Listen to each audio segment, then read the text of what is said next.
Saan gala ang person? Di ka pa nag-ipit eh. Baka madapalay siya. Pupunta po kami sa aming mga munting taniman. Makuha po kami ng aming merienda. Nagbablog ako, bakit? Tiga mata, Lay, tama. Lay! Tumingin ka dito, tama, dali. May sasakyan Sa tamang gala po kami magtatatay.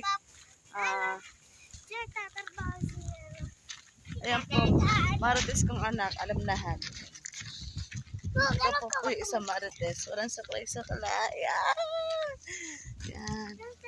Ito po kami sa aming taniman. Oo, alam ko na. Ano ba problema niyo pa? Isa kay sumundata pa ako. Nagtatakbuhan po sila sa harap ko. Kanina ito may toyo kasi tumabi sa Acacia. Acacia, may sasakyan. Asan na ba yun? Para po sila nakawala sa car. Ano yung car? Ano ba yan? Basta yun na yan. Ilang sila nakagala. Sasakyan. Ito papalit ang bahay. Yan. Dami pa ng tao dito. Buhay.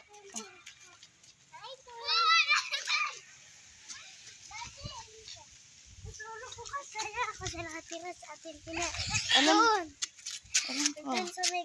Marites talaga to.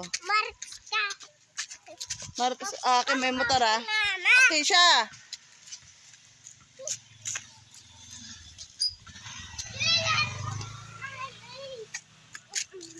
Bitawan mo yung istro. Taan mo yan, madumi yan. Kumuha pa na kalasa din.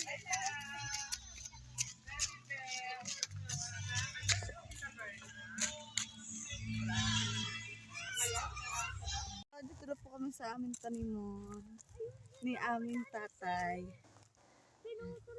Yan, Marites po yan. Meron pa dito kalabasa. May iwas po kami sa malaking aso. Ito mag-ukay dito.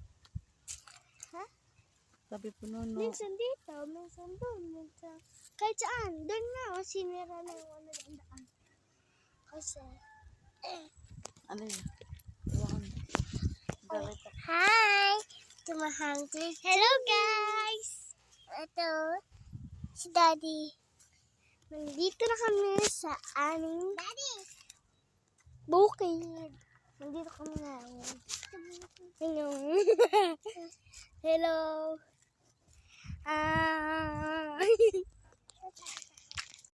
Sa'yo yun. Lulusot.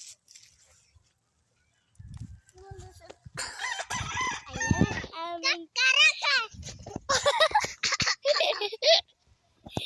Ayan na. Kaming dalawa. Alam ba ang kamalikot? Okay. So yun, nakakuha na kami ng aming kakainin. Ay, ito po yung mga dalawa kong junakis. Hello. Hello. Hello. Hello. Yan. Mga merienda lang po. Mas maganda po talaga may ganito para pag walang pera, may makukuhaan. Yun lang. So, bye-bye mga kajunaks. Bye-bye.